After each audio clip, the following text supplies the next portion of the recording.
How's it going, everybody? I am DJ Riley, one of the hosts from Boys on the Bench, and I am back, but I'm doing a little bit of a different episode. So, if you followed along yesterday, I did only end up going 1-4 after going 4-0 the previous day. So, yesterday was definitely a struggle. Now, the one hit that did hit was actually my best odds to hit on Daily Grind Fantasy. So I had a lot of people asking kind of how Daily Grind Fantasy works and what it looks like and how you kind of use it. So in this video, that's what I will be doing, is creating a slip through Daily Grind Fantasy and showing you how to get positive EV odds and really how easy it is. So this is going to be a fairly short video just going over Daily Grind Fantasy. So if you wanted to follow along, or by the time you look at this video, if you liked what you saw, then make sure you click that link in the description for Daily Grind Fantasy, because down there is where I'm going to be showing you everything. Also, the link in the description is going to be that X profile where all of these picks are being posted daily, because I will still be doing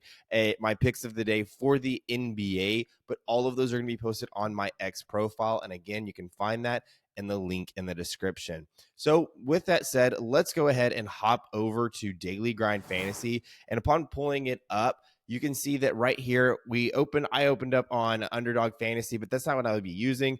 But up here at the top, you can see that they have all of these different daily fantasy sites that you use. So if you use Underdog Fantasy, then you can see here that a lot of these have opened up for the PGA, and you're getting really good odds. So right now, DraftKings has this golfer going under 70 on Underdog, because DraftKings has him at 69.5. So we're getting a very good play, and it's a minus 140 odd, and it's again 57.76, so roughly 57.8% chance of hitting, right? So, but we're going to be using PrizePicks today. So if we go over to PrizePicks, we can see here that we're getting a lot of Valorant and League of Legends, CS2, a lot of these different plays here. Now, what I really like to do anytime that I use these, I try not to pick lines that have just one pick. So these top two picks here, although they are heavily favored, but what I do like here is we see that Underdog is offering this at 38.5, while PrizePicks is offering this at 36.5, which is that kind of 2-kill spread right there. So what I do like that play, so I will go with him. And guys, this is as simple as it is. You copy this guy's name, you hop over to PrizePicks, and that is a Valorant play. So that if I find Valorant up here, I just paste this player's name.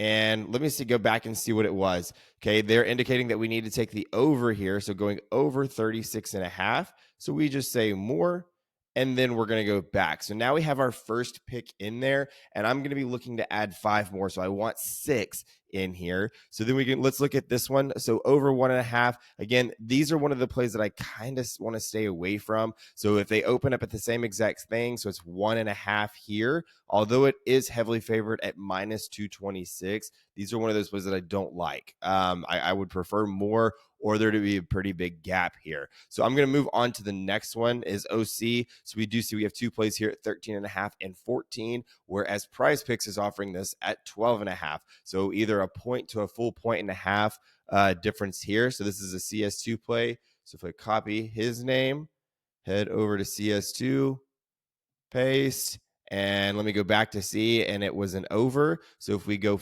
over here at 12.5. So now we have 2 plays here. And again, we're getting pretty good odds, roughly sitting around that 55% here. Also looking here, I don't know if I'm going to want to do a 6-leg parlay. So if I saw more green here, then I would definitely want to do a 6-leg parlay. But since I'm not seeing too much green necessarily, I do want to make sure that I'm not getting a little bit too risky with it. And a lot of these, it's going to be maybe a little bit hard, because you can see CS2. So if that's the thing with CS2, if you've ever bet on CS2 through PrizePicks, they only let you pick one player from that said team. So like this one is Energy, this one is Case. So then I wouldn't be able to pick another Energy or Case, which doesn't look like that's honestly the case here. We got a lot of different teams, but the rest of these plays are CS2. So let's look at this one. This is the next one, Urban.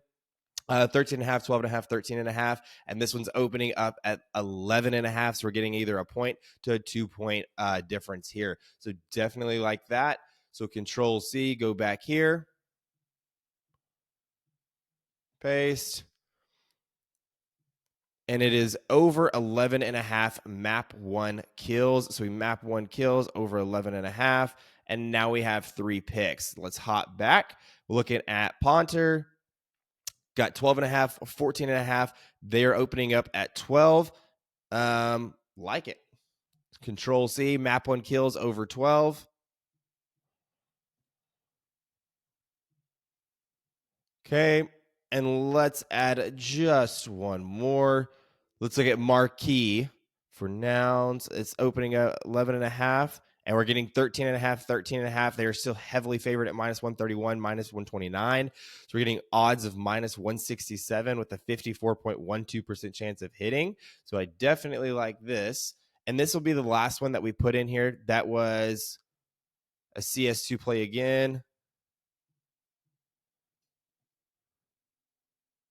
More, right? It was 11 and a half. Yep. Okay. So, really, this is as simple as it is, guys, right? Short and sweet. And that's the beauty of this, is because no matter how much you feel like you know about sports books and everything else, you may feel like the best sports bettor, but really, the sports books industries are throwing in millions and millions of dollars into creating these lines every single year. So it's got to take the pride away from yourself and just be able to realize that these sports books are doing a very good job at creating these lines. So anytime that we can find kind of that variance and that discrepancy between one book and another, then we want to make sure that we're utilizing that. And you always hear, you want to go shop around. You want to go shop around with all these different sports books. Well, we're doing essentially the same thing, but what Daily Grind Fantasy is doing for us is they're compiling all of that information for you and saying, hey, you're getting the best odds here, so let's go ahead and do that. And again, like I said, I Bam Adebayo yesterday was the highest pick, sitting around that 54%. He was my only pick to hit yesterday. Now, sometimes these don't always work out. They really don't. But positive EV, again, if you stick true to the process, it is going to be very, very, very profitable for you. So anyways, this is how Daily Grind Fantasy works for you. But make sure you're checking out that X profile, because I do have more NBA daily picks coming out for you there as well. But this is just a little video on how to use Daily Grind Fantasy. And hopefully this bet hits. Hopefully some of y'all tailed along. Let me know in the comments what your thoughts are on Daily Grind Fantasy. Make sure you're checking it out. You won't think twice about it. Anyways, best of luck to y'all, and I will see y'all tomorrow.